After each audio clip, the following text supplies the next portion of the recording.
Hello and welcome to another edition of Fours and Sixes. With me is Swarab Swaminathan. Today we'll be talking about the match the only match on Sunday between Chennai Super Kings and Punjab Kings.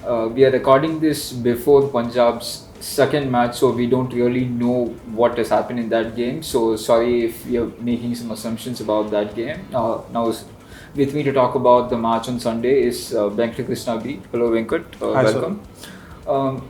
There's only one place to start. Chennai Super Kings played two, lost two, first time ever that's happened in the history of the IPL.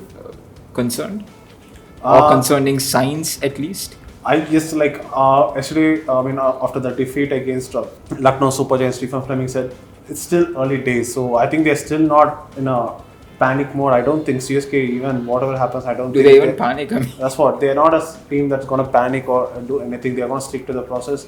But again, the match against Lucknow was an aberration as well. The conditions were extremely unfair on the bowlers. It was like a soaked outfield, and it was impossible to even It was like the ground was put in a washing machine for 2 hours. What Chennai Super Kings did was like they took the game deeper with the ball. They were used to doing it with the bat, but they were doing it with the ball as well, banking on the two inexperienced bowlers to deliver with about like 40 runs and to get from the last two. I think the overall Chennai's plan was like, okay, let me take a gamble, because with the star that KL Rahul and Quinton de Kock had, they needed Dwayne Bravo and Pretorius to bowl in the middle overs. So they couldn't hold back one for the end overs. So which meant like why Dubey and why not Jadeja? The question ultimately rises. But I think what would Jadeja anything could have done differently? No. The thing is, like with Jadeja, everybody talks about Jadeja the batter, but Jadeja the bowler hasn't been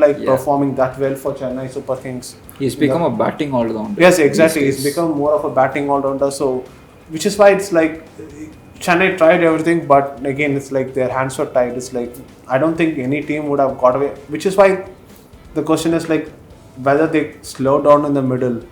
Another 20 runs extra might have like proved to be a difference. 210 was not definitely a part out along that pitch and condition.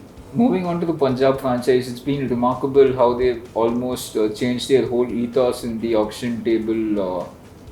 What was the thing that caught your eye most in the first game? Considering that they did not have Rabada and they did not have Basto, assuming both of them will play in the third game against Chennai. Thing is, like, what caught my eye was like they looked like a unit for the first time, and they are not just reliant on just like couple of players or 3 players. That's how the franchise has been. They've been reliant on 2-3 players to take them home. But right now they seem to have. And some of their power hitters previously have failed. Maxwell's been a disaster. Puran's been a disaster for them earlier. I think in the middle order they have a very good combination, like power hitters. Like yes, there is Basto wasn't there, but Livingstone was around. He's a very good player of spin as well. He can hit he can find the boundaries in the middle overs. I think that's where like last season you look at it, like KL Rahul had to slow down in the middle order so that at least some they could get some, but this time they don't need to worry about like slowing down in the middle order. They can always just press the pedal and like be in the 5th gear right through. I think they have that thing potential, and then it won't be a bad time to face Chennai as well, because Chennai are like on the back of 2 successive defeats, the first time in their history. So yeah, it makes for an interesting match. Again, it's gonna be a evening game, which means like again you will play a huge role. So with that in mind, I think even when you talk about Chennai as well, how much are they going to miss Deepak Chahar? See, Adam Mill could come back, but if last night against the match against Lucknow, their bowling lineup was Mukesh and Tushar Deshpande, Shivam Dubey, and then followed by Dwayne Bravo, Dwayne Pretorius, Ravindra Jadeja, that and Moeen Ali. Scream. It was now if you include Deepak Chahar and Adam Mill, suddenly the bowling attack entire unit looks like a lot more formidable. I think if they come back, yes, they are expected. Adam Mill could come to play either on Sunday or the match after. But as and when Deepak Chahar comes back, I think that's when CSK will really have probably their strongest 11 in place. Until then, I think they will be like hoping to just somehow just get out of the jail here and there, I guess. Just one last question and then we'll wind this up. You have followed Tamil Nadu cricket for the last 4-5 years, obviously. Why are you so excited about a talent like Shah Rukh Khan? Because like yes, there are guys like Baroni, there are like other guys who are like played like the finisher's role, but thing with Shah Rukh Khan that catches everybody's eye is like he did so consistently well for Tamil Nadu in the domestic. There are not many players who do that specific role in domestic cricket at all. So that's like the thing is like he started off as a very primarily as a number 4 batsman in the league circuit. He played a lot of he has played a lot, like he showed in the Ranji Trophy. He scored a big 100. So it's not that he's not just capable of playing only like a limited part, but he can like play a long innings as well.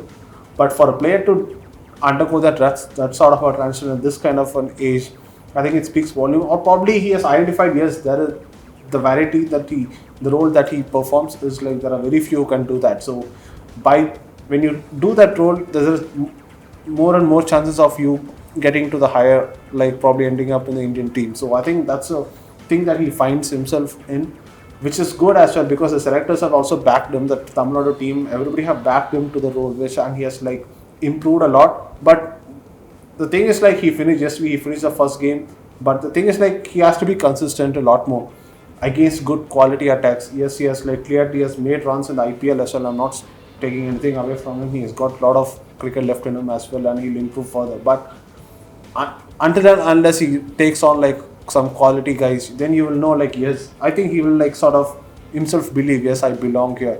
I think once he does that, I think that's what is like stopping a lot of people to like not put him in the same league as others. But he has a capability, so if he does it, it's gonna be like hard to stop Punjab.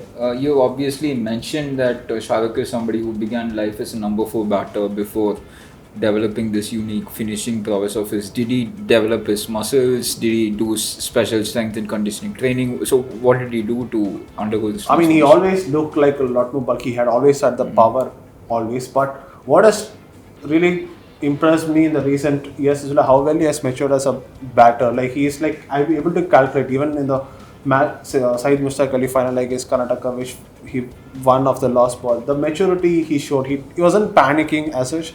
He was like he remained calm. I think that's what Dhoni did right through his career as a finisher. So the calmness that he has brought in, yes, you're aggressive.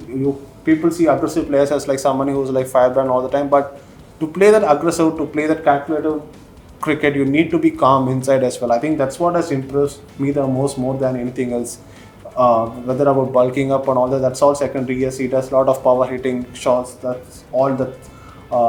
That's what that role demands him to play those things and develop. But I don't know if you know or not, but Kings 11 have appointed Julian Wood. Yes, which is a blessing for him. You are getting to work with the best. I think which is what I'm really excited to see what he does with Shah Rukh Khan. If it clicks.